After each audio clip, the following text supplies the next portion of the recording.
मित्रांनो, आजच्या भागात असा ट्विस्ट पाहायला मिळालाय की तुम्ही पाहून थक्क व्हाल. तारिणी मिशन तिरंगासाठी अमृतसरमध्ये गेली आणि ज्या शत्रू राष्ट्रातील व्यक्तीचा ती पाठलाग करत होती, अखेर तिचा सामना त्या व्यक्तीशी होतो. पण या सामन्यात असं काही घडतं की परिस्थिती पूर्णपणे तारिणीच्या विरोधात जाते. तारिणी त्या व्यक्तीला पकडण्याचा प्रयत्न करते. दोघींमध्ये धराधरी होते, फायटिंग होते. पण शेवटी तारिणीच अडचणीत येते. कारण ज्या महिलेला तारिणी पकडणार असते तीच महिला तारिणीला तिच्या ओढणीने पकडून चक्क खुर्चीला बांधून ठेवते. आता तारिणी या संकटातून सुटणार कशी? तिरंगा मिशन फसणार का? की तारिणी स्वतःचा बचाव करून पुन्हा मिशन पूर्ण करणार? आणि तारिणीला हे मिशन पूर्ण करून आपल्या घरी परतायचं आहे. पण अमृतसरमध्ये आल्यापासून तिच्या समोर संकट एकामागून एक उभी राहत आहेत. आता ती या परिस्थितीला कशी सामोरी जाणार हे पाहणं खूपच रंजक ठरणार आहे. तारिणी सुटणार की अडकणार हे जाणून घेण्यासाठी हा संपूर्ण व्हिडिओ शेवटपर्यंत नक्की बघा. आणि तारिणी मालिकेचा हा अपडेट आवडत असेल तर व्हिडिओला लाईक करा, शेअर करा आणि आपल्या चॅनलला हाईप करायला विसरू नका.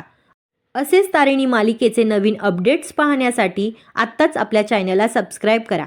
चला मग पाहूया आजच्या भागात नेमकं काय घडलं. आजच्या भागाची सुरुवात होते तारिणीपासून. तारिणी सकाळी लवकर उठलेली असते. अमृतसरमध्ये तिला शहर एक्सप्लोअर करायचं असतं. तिथलं वातावरण समजून घ्यायचं असतं. लोकांची राहणी, बाजारपेठ आणि आजूबाजूचं परिसर बारकाईने पाहायचं असतं. ती सकाळी तयारी करून बाहेर पडते. दुसरीकडे सीन जातो स्पेशल क्राईम युनिटच्या ऑफिसमध्ये.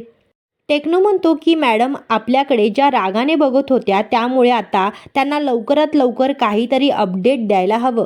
फातिमा म्हणते की शेखर सरांचं प्रकरण आधी शोधायला हवं. कमांडरलाही एक प्रश्न पडलेला असतो. कौशिकी खांडेकर आणि श्रीवास्तव एकमेकांशी का बोलत होते?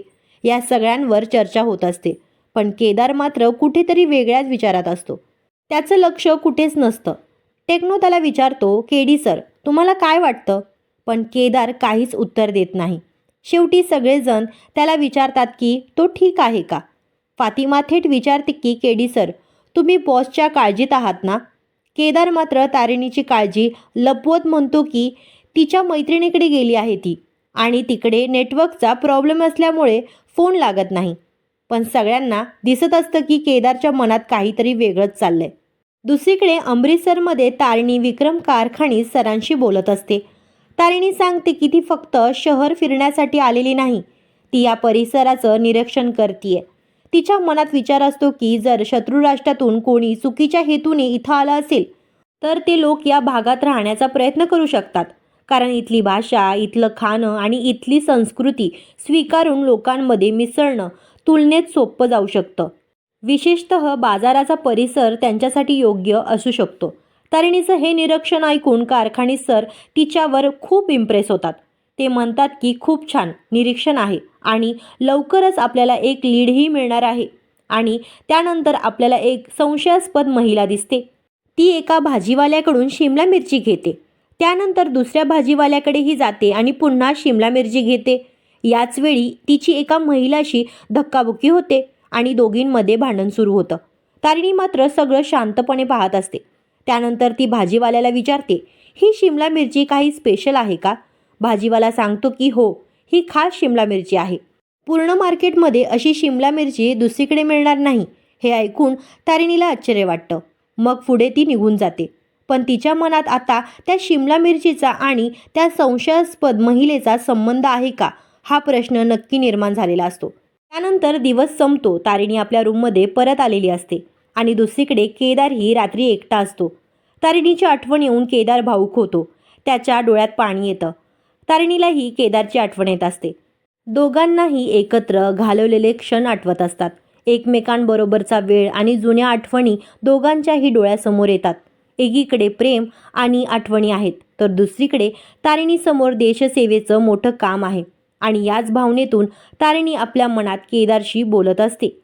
दुसरीकडे खांडेकरांच्या घरी तारिणीने पूजेसाठी केलेली सगळी तयारी तशीच ठेवलेली असते. फळं, फुलं आणि पूजेचं सामान तिने आधीच आणून ठेवलेलं असतं. चेतना काकू पद्मिनीला सांगतात की तारिणीने सगळी तयारी करून ठेवली होती. पद्मिनी मात्र नाराज असते. ती म्हणते पूजा करायचीच नव्हती तर एवढी तयारी का केली? सगळं अर्धवट सोडून जायचं होतं तर आता याचा काय उपयोग? तेवढ्यात केदार खाली येतो. कौशिकी त्याला विचारते की तारिणीशी संपर्क झाला का. केदार पुन्हा सांगतो की तिकडे नेटवर्कचा प्रॉब्लेम आहे. पण कौशिकीला त्याची काळजी वाटत असते. ती म्हणते, केदार, आम्हाला काळजी वाटते तिची, आणि मला 100% खात्री आहे की तुला आमच्यापेक्षा जास्त काळजी वाटतेय. ती त्याला सांगते की तारिणीने निदान त्याला तरी सांगायला हवं होतं. केदार मात्र तारिणीची बाजू घेतो. तो म्हणतो की ताई, तू तिला ओळखतेस ना, जवळच्या माणसावर संकट आलं की ती मागचा पुढचा विचार करत नाही. कौशिकी विचारते, मग आम्ही तिचे जवळचे नाही का? केदार लगेच म्हणतो की त्याचा तसा अर्थ नव्हता. दुसरीकडे तारिणी स्वतःशीच बोलत असते. ती केदारची माफी मागते. केदार, हे सगळं माझ्यामुळे तुला सहन करावं लागतंय. तुला घरची जबाबदारी सांभाळायची आहे आणि मला देशाची. तारिणीच्या मनात एकच गोष्ट ठाम असते, तिला देशाची जबाबदारी पूर्ण करायची आहे. पुन्हा घरात पद्मिनी तारिणीवर नाराज असते. ती म्हणते की तारिणीला खरंच घराची काळजी असती तर ती सगळं अर्धवट सोडून गेली नसती. चेतना काकू मात्र तारिणीची बाजू घेतात. त्या सांगतात की तारिणीने व्रत खूप व्यवस्थित केलं होतं आणि पूजेची सगळी तयारी करून ठेवली होती.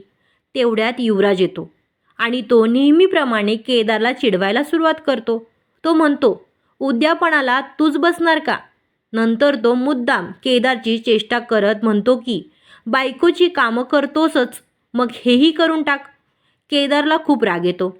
युवराज त्याला आणखी चिडवतो. तो म्हणतो की ज्याच्याकडे उत्तर नसतं तोच मारामारीचा मार्ग निवडतो. केदार शांतपणे सांगतो की त्याला युवराजशी वाद घालण्यात अजिबात रस नाही. पण युवराज शांत बसत नाही. तो तारिणीच्या नावाने केदारला आणखी टोमणे मारतो. कौशिकी शेवटी चिडून युवराजला थांबवते. ती म्हणते, ही वाद घालण्याची वेळ नाही. या परिस्थितीतून मार्ग काढायचा कसा याचा विचार करा. आणि पद्मिनीही पुन्हा तोच प्रश्न विचारते.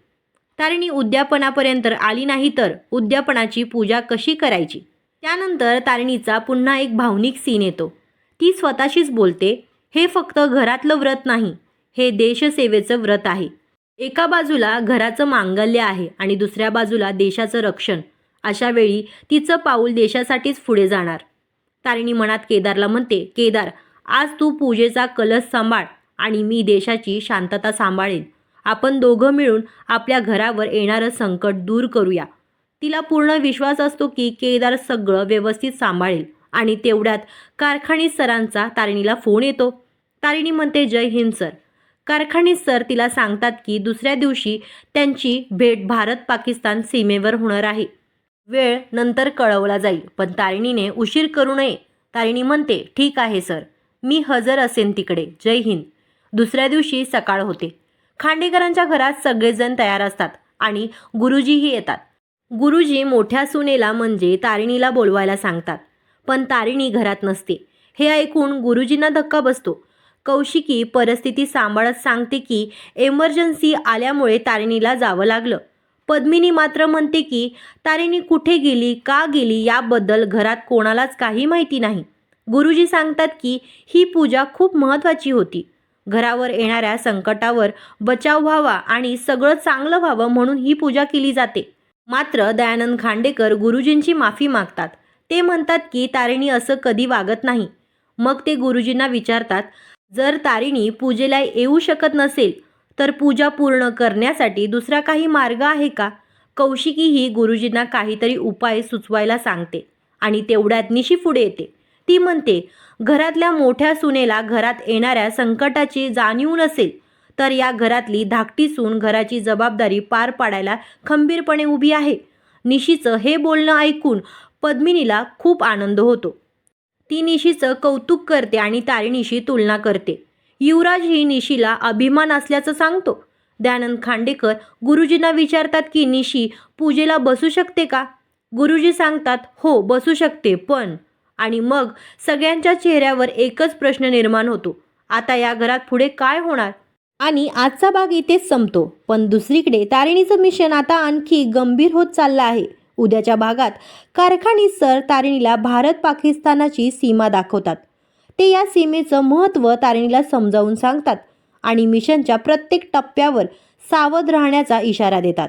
दुसरीकडे खांडेकरांच्या घरी कौशिकी केदारला म्हणते, मला भीती वाटतेय.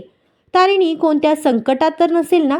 आणि त्यानंतर आपल्याला तारिणी एका व्यक्तीचा पाठलाग करताना दिसते. आता खरी उत्सुकता इथे आहे. तारिणी ज्या व्यक्तीचा पाठलाग करते ती नेमकी कोण आहे? तिचा या मिशनशी काही संबंध आहे का? आणि हा पाठलाग पुढे तारिणीला कुठल्या संकटात घेऊन जाणार? आणि पुढे जे होणार आहे ते आपण सुरुवातीच्या हुकमध्ये पाहिलं आहे.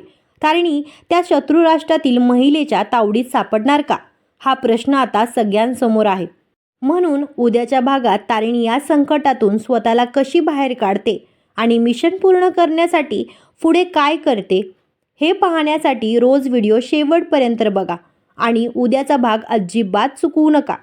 तारिणी मालिकेचे असेच नवीन अपडेट्स मिळवण्यासाठी चॅनलला आत्ताच सबस्क्राईब करा. व्हिडिओला लाईक करा, शेअर करा आणि आपल्या चॅनलला हाईप करायला विसरू नका. पुन्हा भेटूया पुढच्या व्हिडिओमध्ये. जय हिंद. धन्यवाद.